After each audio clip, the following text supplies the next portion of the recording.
karena memang rekan-rekan tambang mungkin tidak saya fokuskan untuk konsen di kristal, tapi bagaimanapun untuk mengenali suatu mineral kita harus belajar tentang kristal.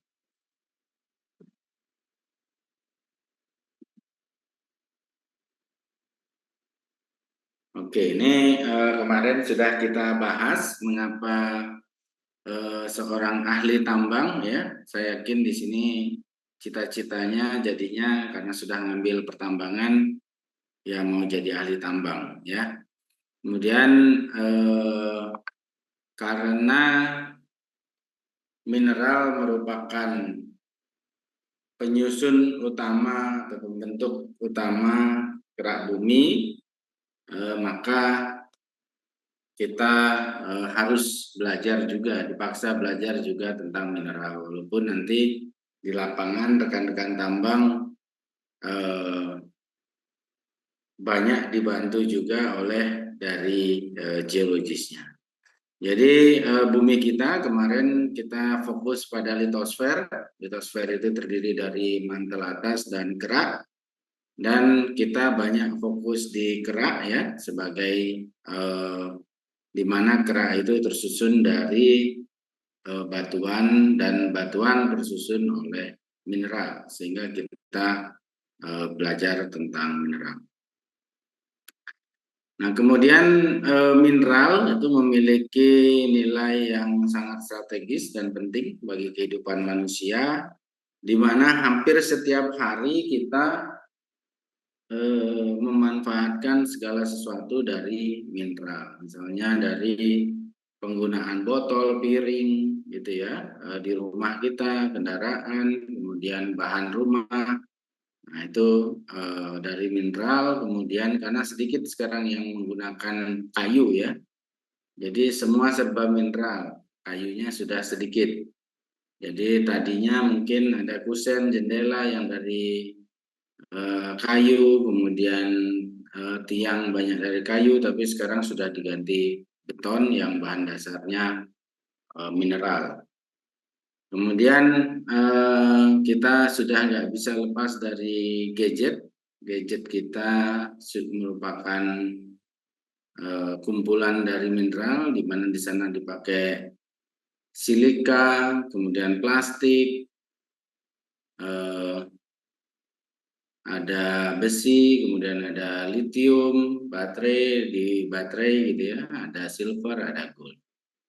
Kemudian sehingga kalau kita mau selalu bertumbuh bangsa kita, maka pengelolaan mineralnya harus betul, karena mungkin rekan-rekan tahu efeknya kalau kita tidak bagus, ya, dalam mengelola mineral, kita akan mengalami kemerosotan. Misalnya timah kita nomor 1 di dunia, kemudian tidak dikelola dengan bagus, tidak bisa mensejahterakan juga, ya. Jadi banyak korupsi dan sebagainya. Begitu juga dengan emas, kita punya jumlah cukup besar, karena pengelolaannya tidak bagus, tidak bisa berimpact banyak juga kepada negara kita. Kemudian minyak juga begitu. Jadi pengelolaan hasil bumi kita, terutama mineral, itu harus bagus, karena sangat penting bagi kehidupan kita. Nah, sehingga kita bisa mengatakan kita tidak bisa bertumbuh, ya, kita tidak bisa sejahtera kalau kita tidak tahu tentang mineral. Bahkan sekarang misalnya rekan-rekan pusing, wah kurang zat besi, ternyata yang menyebabkan kita pusing kurang mineral juga. Kemudian kita menanam tumbuhan, kita pakai pupuknya NPK. NPK itu dari mineral juga. Jadi fosfat, nah, itu mineral juga. Jadi kita nggak bisa lepas kehidupan sehari-hari kita dari mineral.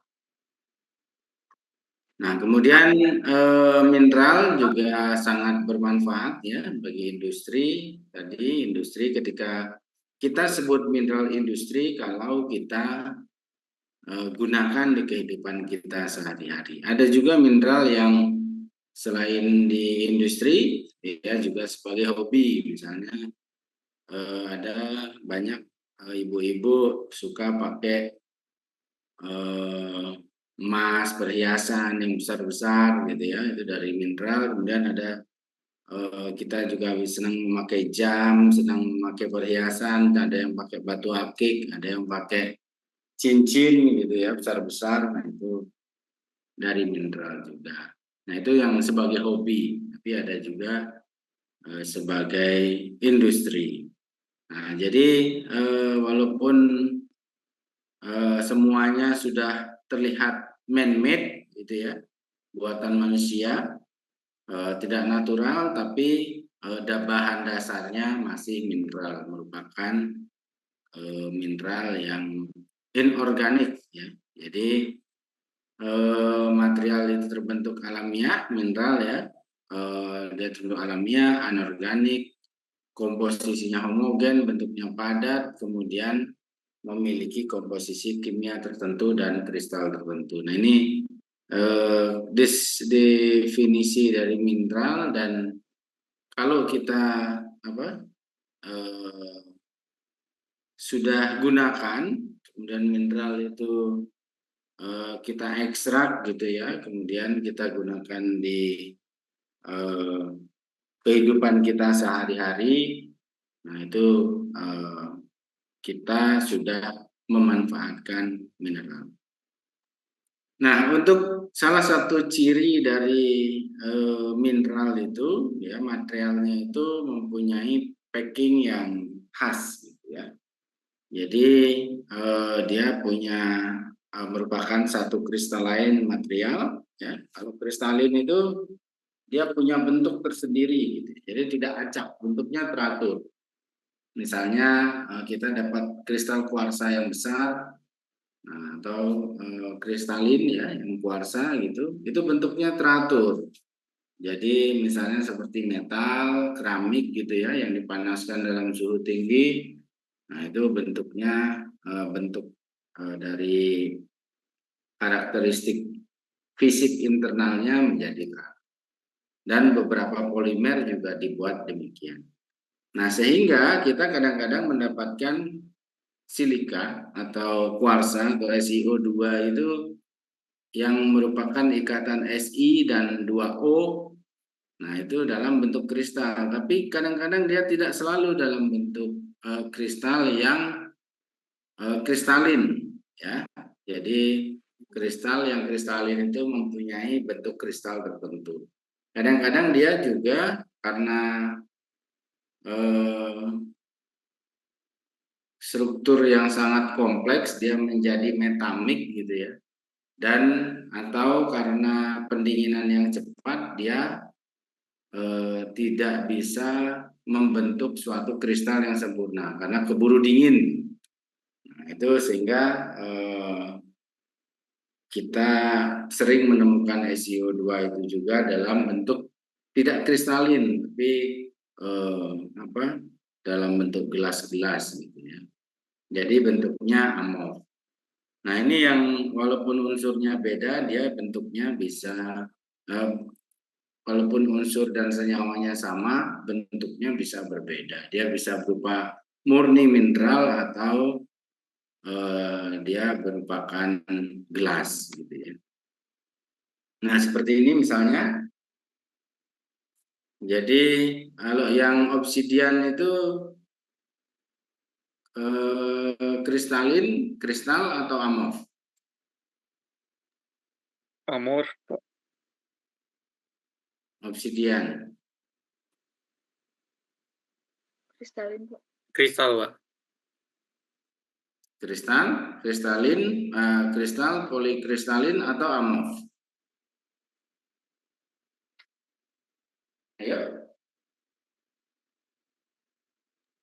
Poli, Pak. Apa?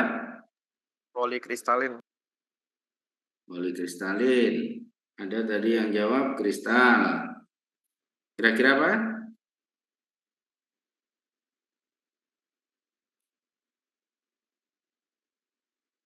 Kira-kira dia, Pak. Hah? Yang Amorf. pasti bukan kristal, Pak. Yang pasti bukan kristal. Jadi apa? Amor. Amorf, Pak. Amorf. Pak. Amor. Ya, yang nomor 1 AMOF ya. Walaupun dia SiO2, tapi karena rapid cooling, ya, jadi dia pendinginan cepat, dia bentuknya gelas atau AMOF. Kemudian yang kuarsa, kristal atau AMOF?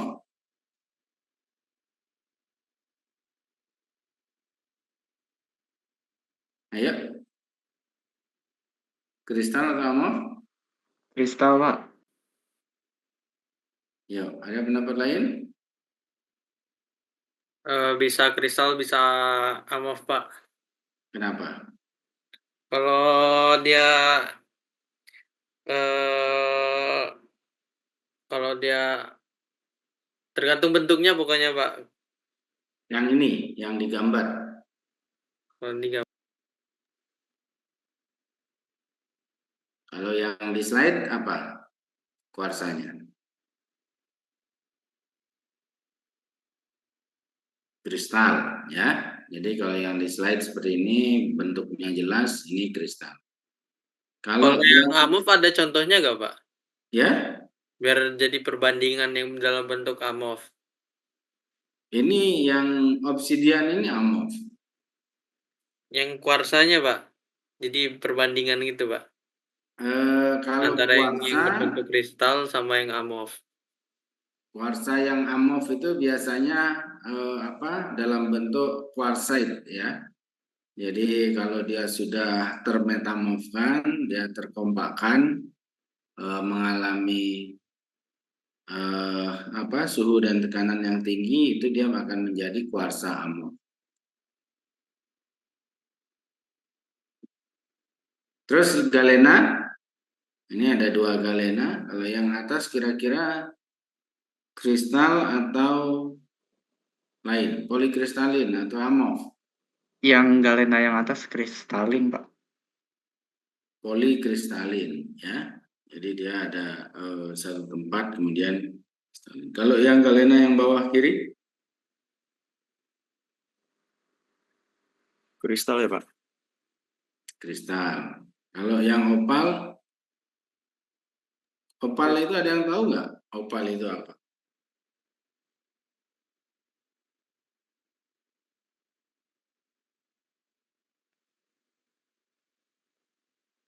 Amorf bukan, Pak. Opal itu apa? Unsurnya? Batu mulia, Pak, dari silika. Ya, ini yang disebut dengan kuarsa amorf ya. Oh. Opal itu seperti ini, isinya sama. Jadi obsidian itu isinya silika, kuarsa yang kristal isinya silika, opal juga silika. Nah, yang obsidian dan opal ini amorf, sedangkan yang kuarsa biasanya kita temukan di granit itu dia berbentuk kristal. Itu kenapa warna, Pak, dari ini berbeda dari kuarsa yang berbentuk? Ya, jadi antara bening dan berwarna itu biasanya tergantung pada pengotornya apa. Misalnya opal yang terbentuk pada daerah yang kandungan Cu-nya tinggi, dia akan berwarna hijau kebiruan. Tapi kalau misalnya opal yang terbentuk pada daerah magnesium tinggi, dia akan warna keunguan dan seterusnya. Misalnya ada kristal kuarsa yang bagus, ametis. Pernah lihat ametis? Kalau rekan-rekan Ungu ya, Pak? Nanti ya, warna ungu itu ya. Pernah, Pak. ya, Ametis. ametis yang ungu itu. Nah, itu dia bentuknya kristal tapi tidak bening, ungu. Itu karena pengotornya misalnya magnesium gitu yang memberikan dia ungu. Ya, jadi tergantung SiO2 itu ketambahan siapa sehingga dia menjadi tidak bening. Ada pertanyaan? Pak, saya ada pertanyaan, Pak. Ya, enggak, kelihatan.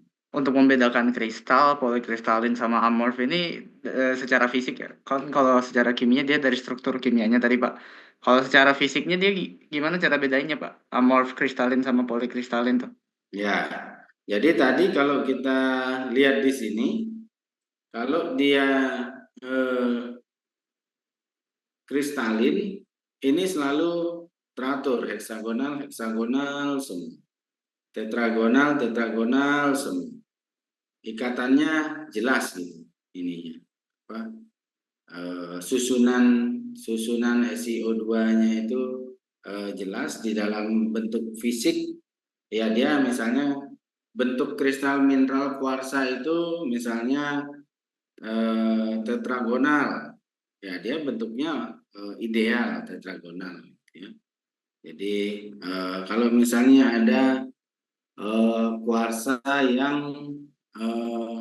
apa, yang heksagonal, nah dia nanti heksagonal itu tergantung dia terbentuk pada batuan apa. Nah, itu sering si kuarsa itu bisa berubah-ubah bentuk. Tapi untuk mineral yang lain, umumnya dia bentuknya sama. Sehingga kita bisa identifikasi dari si bentuk mineralnya ini, baik dia utuh ataupun dalam sayatan. Nah ini dia bisa kita identifikasi. Nah kemudian yang non kristalin, nah dia kita lihat secara ikatan kimianya dia kan berubah-ubah, ya, tidak konsisten karena dia membeku dalam kondisi cepat dan seterusnya. Nah tapi sehingga dia ketika kita dilihat dalam bentuk fisiknya dia tidak membentuk kuarsa yang heksagonal, dia seperti pecahan beling.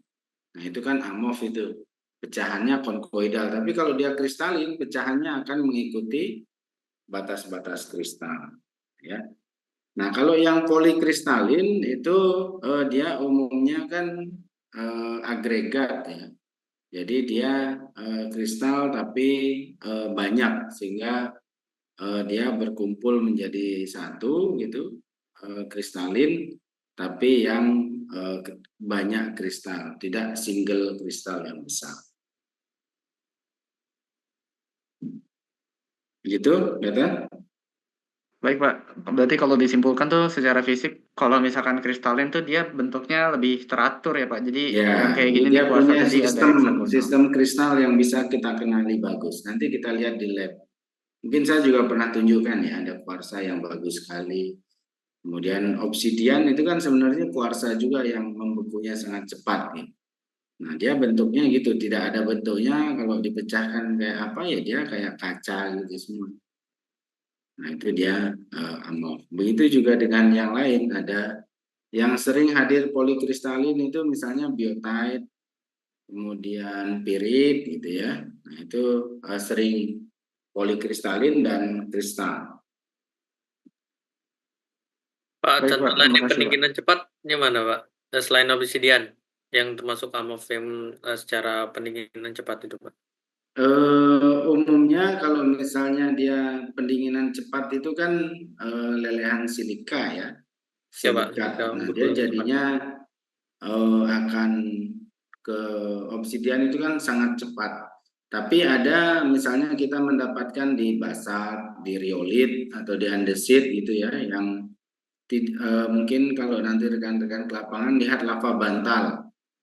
Lava bantal itu kan pendinginannya cepat ya. Jadi di di kulit-kulit bantalnya itu dia akan terdiri dari material yang halus sampai gelasan. Nah, kemudian dia yang semakin ke dalam bantalnya itu dia menjadi kristalin.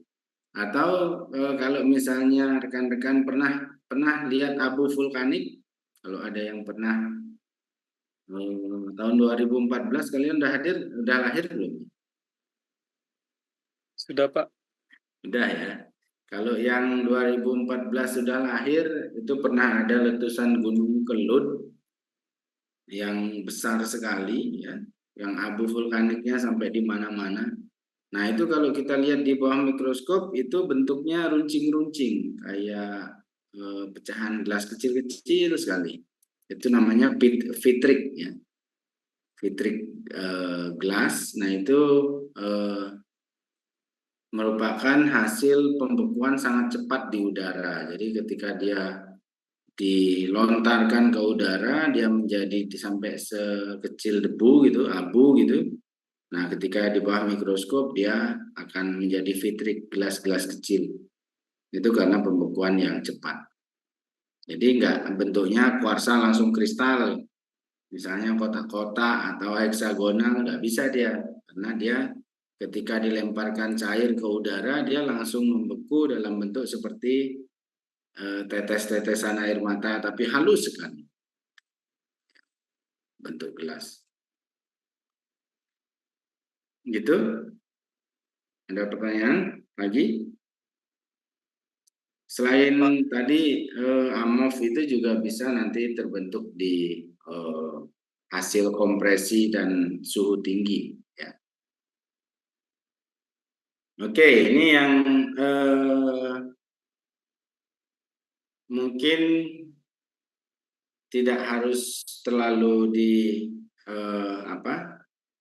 dipahami sekali, tidak harus diseriusi, tapi harus cukup diketahui gitu ya, bahwa kalau kita melihat ke dalam bentuk kristal yang kecil-kecilnya gitu ya, secara konsepnya setiap mineral itu terdiri dari satu poin sel gitu ya, yang merupakan ada senter pengikatnya. Nah ini menyebabkan dia bisa terbentuk dalam susunan atau bentuk kristal tertentu.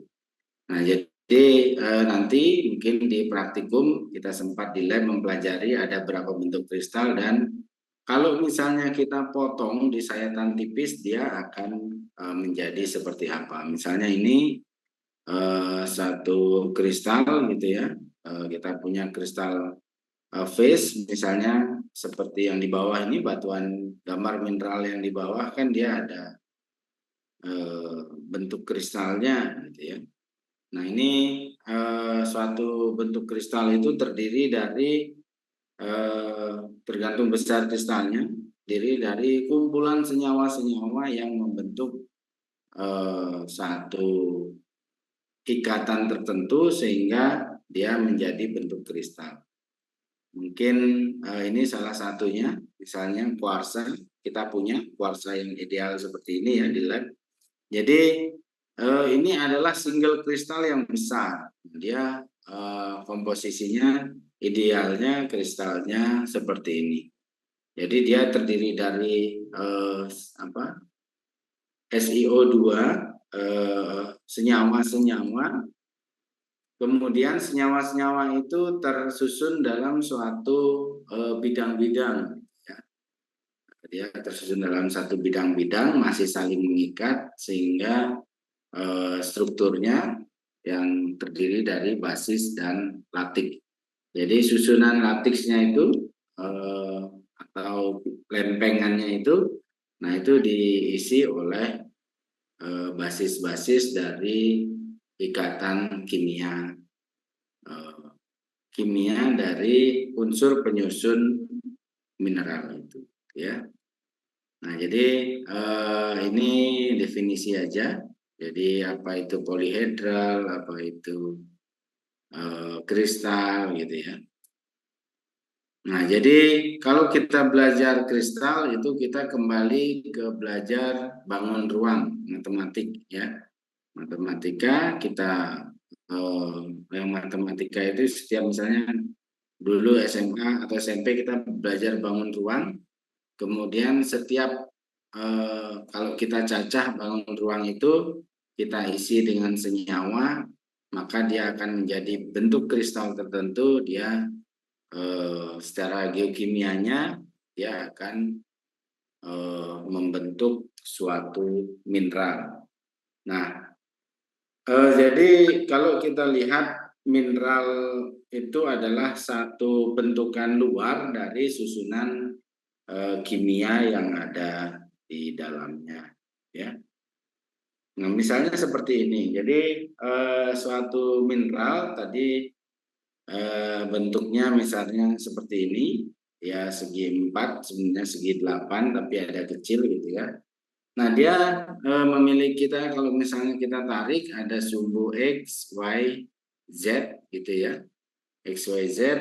Kemudian kalau kita slice di setiap bidangnya, maka dia akan mempunyai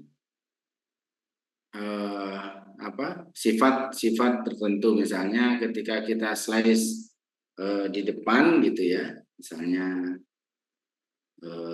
kita potongnya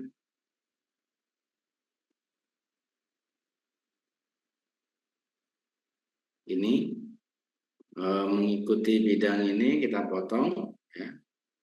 Tentunya yang akan terpotong hanya garis sumbu X saja. Nah, ketika sumbu X-nya terpotong, yang lain tidak terpotong, maka kode dari Brevingers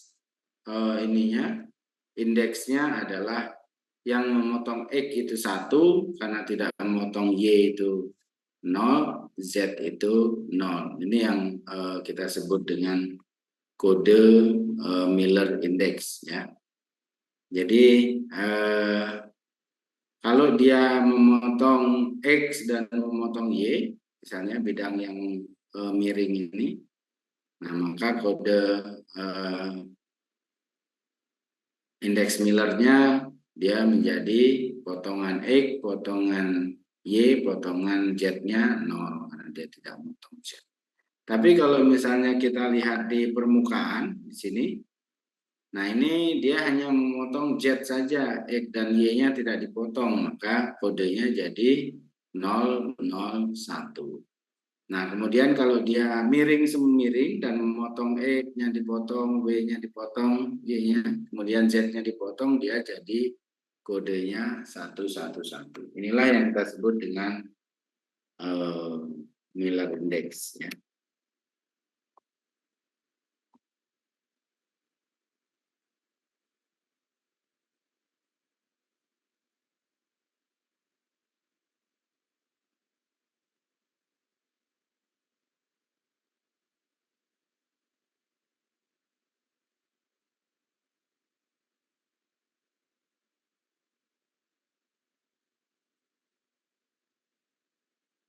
Oke, kemudian salah satu sifat yang lain adalah sifat dari simetri. Ya, ini akan berpengaruh pada sayatan tipis kalau kita membuat analisis mineralogi menggunakan mikroskop, ya, atau petrografi. Nah itu akan berpengaruh mana yang misalnya kita punya lingkaran, itu dia simetrinya sampai tak terhingga. Kita punya bujur sangkar, dia simetrinya seberapa. Kemudian kita punya persegi panjang misalnya, itu simetrinya berapa. Jadi seperti waktu SMA ya, tadi ada simetri yang dilipat dengan mendapatkan hal yang sama. Kemudian ini ada rotasi. Jadi setiap bidang ketika kita potong itu, ketika kita rotasikan seperti apa. Kemudian ada translasi yang kita yang pergerakannya bisa bergeser. Nah ini adalah contohnya. Yang burung yang ada 2 ini di sebelah kiri, ini contoh dari refleksi ya. Refleksi itu seperti kita berkaca di cermin ya, mirror symmetry. Jadi ini ada refleksi yang sama gitu ya. Kemudian di sini kalau kita lihat di sini kita pasang kaca di tengahnya, maka dia simetri, refleksi.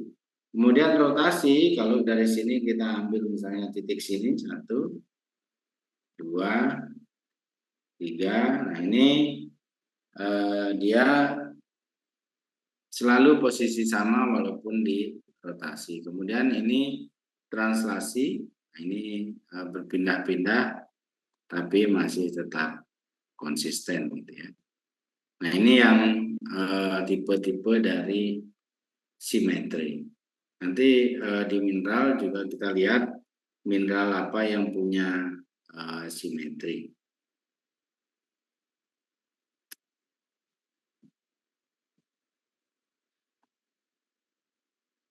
Nah, ini adalah pengertiannya tentang translasi, perpindahan, dan simetri. Ya.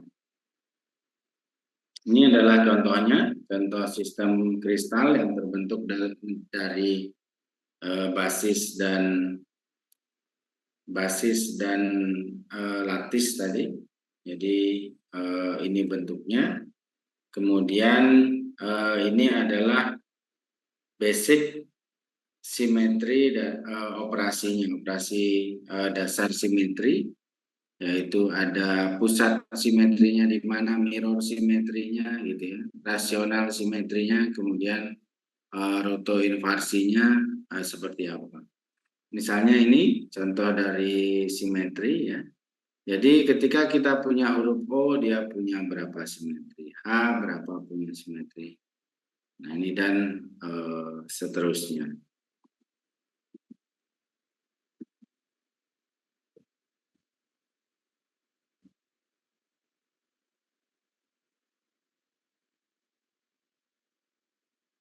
Ya. Nah, kemudian unsur simetri pada kristal itu ada aksis simetri atau rotasi aksis, ada bidang simetri atau mirror plane atau bidang simetri, kemudian ada center asimetri atau pusat dari simetrinya. Nah, ini yang bangunan-bangunan yang sering kita temukan. Nah, kemudian secara umum apabila kita mendapatkan rotasi, kita putar 360 derajat, kemudian dia terjadi posisi yang sama selama setiap 60 derajat atau selama 6 kali, maka kita sebut dengan simetri heksagonal. Kalau misalnya kita putar, dia hanya posisi yang sama di 90 derajat dan kelipatannya, maka kita sebut dengan tetragonal, karena satu kali berputar 360 derajat dia hanya 4 kali di posisi yang sama. Nah, kemudian kalau dia perputarannya perubahannya hanya 120 derajat, maka dia paling 3 kali 360 derajat, 3 kali dia muter baru dapat 1 kali muter 360 derajat, dia 3 kali dalam posisi yang sama. Nah, kemudian yang binari simetri, ini dia hanya 2 kali dalam posisi. Ini contohnya ya, yang rombik kotak gitu ya.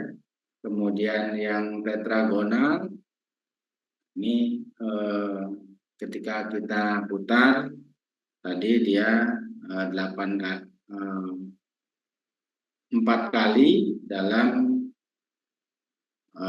posisi yang sama ya. Ada di tetragonal, trigonal, ini dalam contoh posisi-posisinya seperti ini. Nah, ini jenis-jenis dan basic dari elemen kristal ya.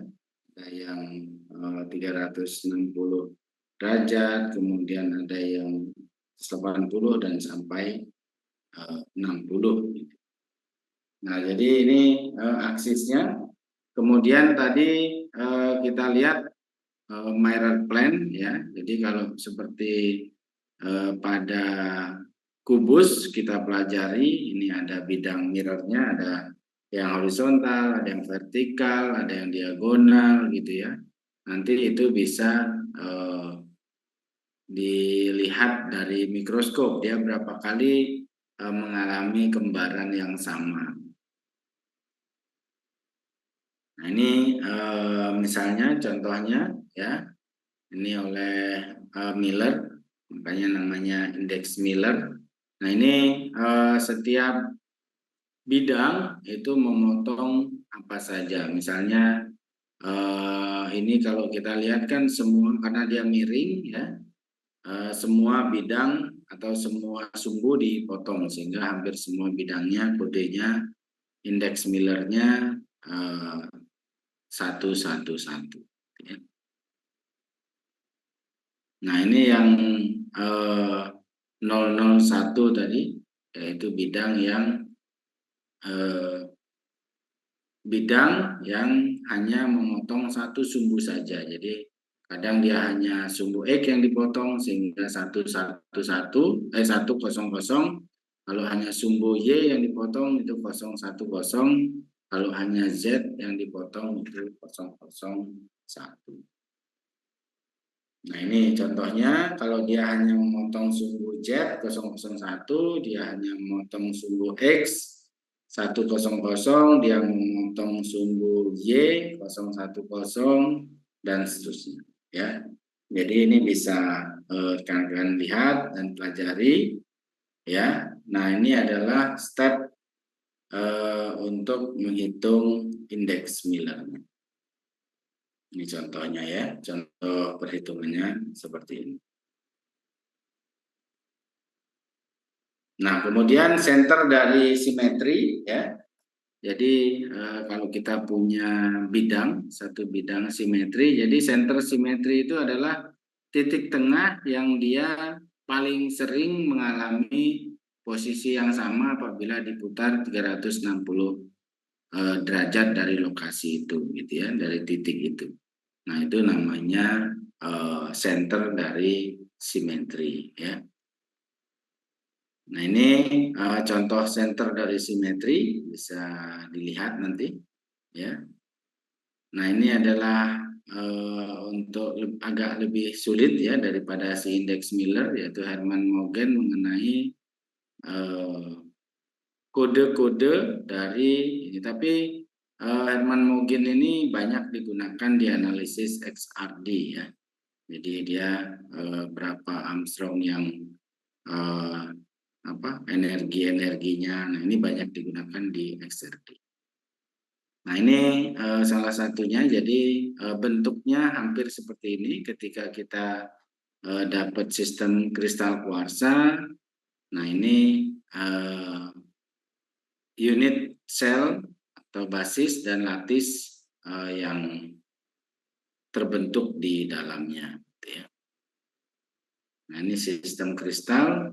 Jadi kristal itu ada kubik, tadi kotak, ada tetragonal, ya kotak tapi panjang, tinggi maksudnya, heksagonal, bentuknya segi 6, tinggi, kemudian ortorombik, itu seperti angka 8 sisi tapi dia agak panjang, kemudian ada trikunik dan monokunik ini sebenarnya. Nah, ini ciri-cirinya. Jadi setiap kristal misalnya isometrik, bagaimana polanya, plane-nya ada berapa, kemudian senternya ada berapa, aksisnya ada berapa. Nah, ini ada di ciri-ciri ini, baik isometrik, tetragonal, ortorombik, heksagonal, trigonal, monoklinik, dan triklinik ya. Nanti kita lihat di lab, itu kita gunakan peraga kayu sehingga kita bisa lebih jelas melihat mineral apa bentuknya bagaimana. Oke, ini yang kemarin menjadi tugas juga kelompok mineral. Di sini selalu kita tekankan ini karena targetnya rekan-rekan adalah bagaimana mengidentifikasi mineral. Sampai sini ada pertanyaan? Atau sudah bingung? Yang tentang dulu. Tentang apa? Yang tentang planes sama center tadi, Pak. Saya masih bingung yang tentang center sama plane tadi. Planes, Ya, planes tuh apa tadi? untuk slice itu untuk apa? Ini center ya. Jadi center itu tempat center simetri itu adalah pusat di mana eh, si kristal itu eh, bisa terlihat sama gitu. Jadi misalnya sebenarnya enak meraktekinnya menggunakan ini ya. Jadi misalnya kita punya bentuk yang seperti ini, bentuk bidang ya seperti ini. Kemudian dia center simetri itu tepatnya tidak di bidang, tapi eh, di luar bidang. Tapi ketika menjadi pusat, ketika kita memutar dia 360 derajat, dia terhadap pusat itu akan eh, mengalami beberapa kali posisi yang sama. Jadi kita lihat di sini misalnya di center simetri ini ya. Jadi kalau kita putar ini A, ketika kita putar ya, dia akan mengalami posisi yang sama di beberapa kali di putaran itu dia mengalami beberapa kali posisi yang sama. Nah, Oh, cuma ngaruh di derajat perputaran aja ya? Misal kayak ada ya, dua benda yang sebenarnya bentuknya sama, cuma karena mereka diputar dengan apa maksudnya di beda derajat perputarannya, jadi mereka kelihatannya beda gitu. Tapi padahal sama kalau diputar mah. ini sebenarnya nanti kita pakai banyaknya di mikroskop ya. Jadi ketika kita sebentar muncul yang ini derajat perputaran sama. Nah ini kan apa simetri udah ya, udah clear ya mengenai simetri ya. Saya kira rekan-rekan sudah di SMA kalau misalnya simetri itu artinya ketika kita kasih satu sumbu, satu eksis kita lipat dia menjadi sama gitu ya. Jadi posisi kalau semakin banyak sisinya, makanya tadi saya sampaikan kita mulai dari lingkaran itu mempunyai sumbu simetri yang tak terhingga. Nah, ketika dia heksagonal, dia punya berapa sumbu simetri, kemudian dia 4, segi 4, dia punya 4 sumbu simetri gitu ya. Itu simetri lipat. Kemudian ada namanya simetri putar gitu ya. Ada simetri putar, kemudian perputarannya tidak harus dalam satu sumbu, tapi bisa jadi pada satu titik. Nah, itulah yang kita sebut dengan center axis yang terakhir. Nah, di sini center simetri itu bentuknya titik ya. Jadi ketika kita putar dia mengalami kenampakan optik yang sama. Nanti kalau kita praktek menggunakan mikroskop ya. Nah, itu dia bentuknya kan jadi interferensi warna ya. Nah, nanti itu akan mengalami gelap, cerah. Nah, itu karena slice yang kita buat. Slice potongan ya. Slice itu kan potongan datar. Nah, tadi jadi ketika di satu potongan datar dia kan susunan si basisnya itu tertentu sehingga ketika kita putar si slice-nya ini, nah ini akan ada berapa posisi yang sama.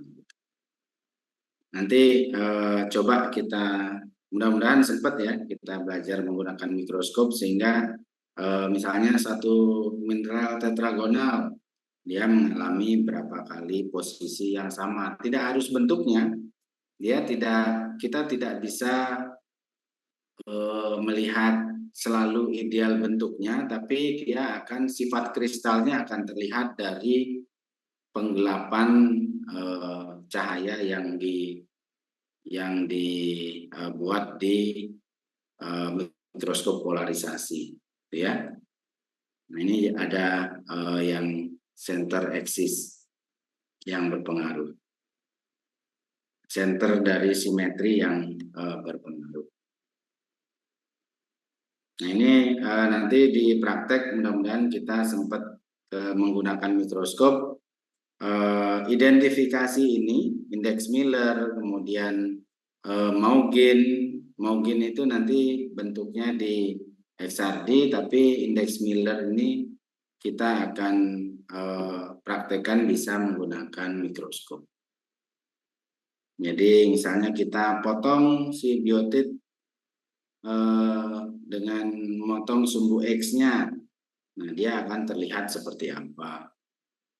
Kemudian kalau kita potong sumbu Y-nya, ya terlihatnya seperti apa. Nah, setiap kristal, setiap mineral itu punya sifat itu yang berbeda-beda. Gitu ya, katanya. Nanti kita jelaskan lagi di praktikumnya.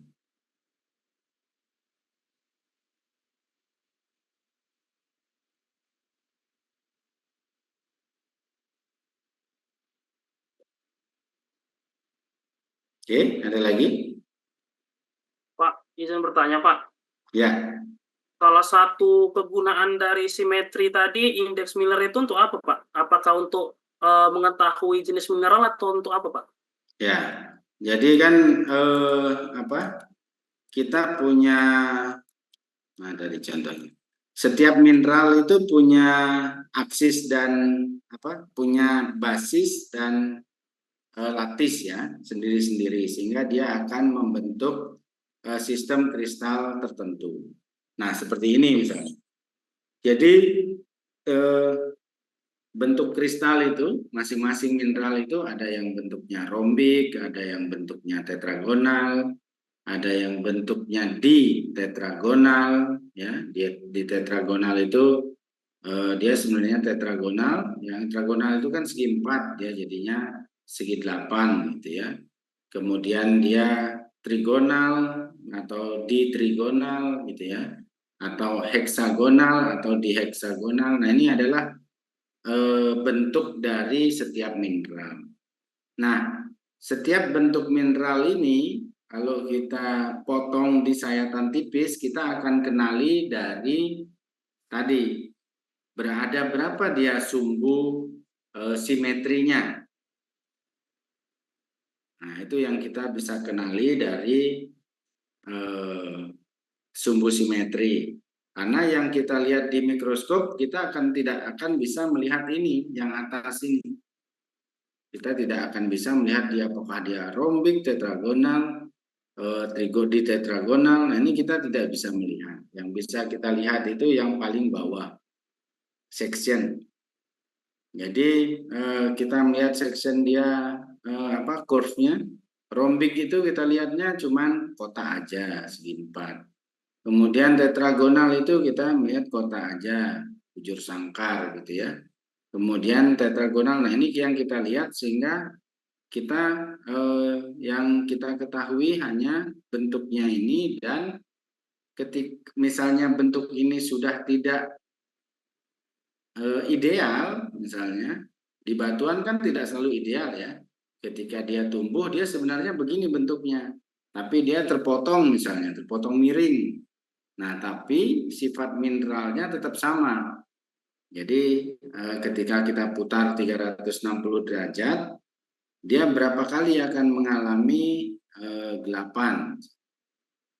Nah, jadi misalnya kalau dia heksagonal, nah dia akan 6 kali mengalami hal yang sama. Jadi posisi sama itu, misalnya gelap terang, gelap terang, gelap terang, nah itu dia akan 6 kali. Nah, dari situ kita bisa, oh dia 6 kali mengalami gelapan yang sama, berarti dia heksagonal. Dia 4 kali mengalami gelapan yang sama, oh dia tetragonal. Dari tetragonal itu mineral apa yang tetragonal? Dari situ pendekatannya sehingga kita bisa identifikasi sayatan kita itu, batuan kita itu mineralnya apa. Intinya adalah untuk mendapatkan dia mineral apa.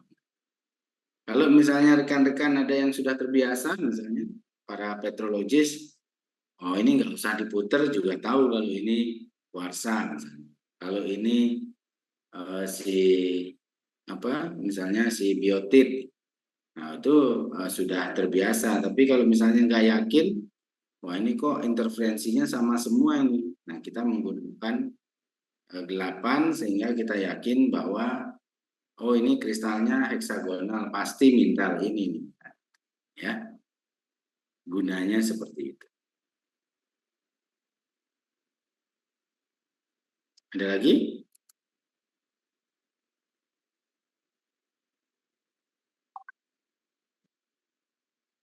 Nah ini contoh perhitungan ya, contoh penggunaannya seperti ini. Misalnya yang heksagonal nanti di slice bentuknya akan apakah dia trigonal misalnya dia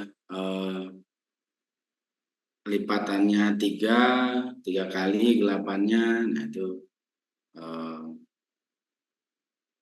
dipelajari dari sini. Kita tujuannya adalah untuk tahu ini ya. Apakah bentuk kristalnya kubik, tetragonal, heksagonal, ortorombik, monoklinik, triklinik.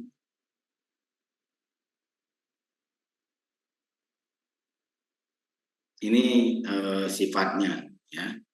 Jadi kalau misalnya kita dapat sumbu lipatan berapa gitu ya, aksisnya berapa, nah nanti kita dapat mineralnya seperti apa. Nah ini memang kalau teori agak sulit, tapi nanti kalau mudah-mudahan lebih jelas kalau kita praktek menggunakan mikroskop. Oke? Kalau sudah bingung, nanti saya share bahannya. Ya, nanti dipelajari lagi, mudah-mudahan rekan-rekan bisa lebih paham lagi. Baik, karena sudah jam 3, jadi kita cukupkan ya kuliah ini. Saya minta rekan-rekan untuk buka Cam. Saya mengambil screenshot ya.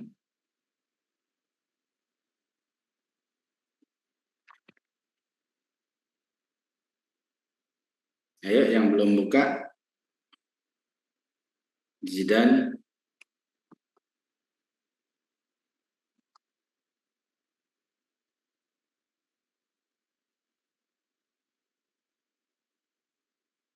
Zikonia,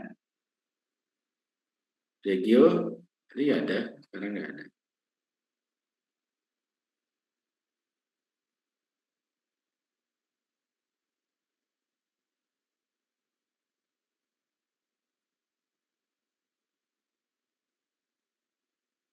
Ini ada 2.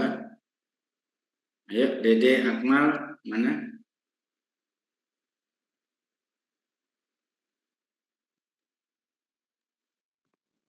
Oke, izin saya screenshot ya.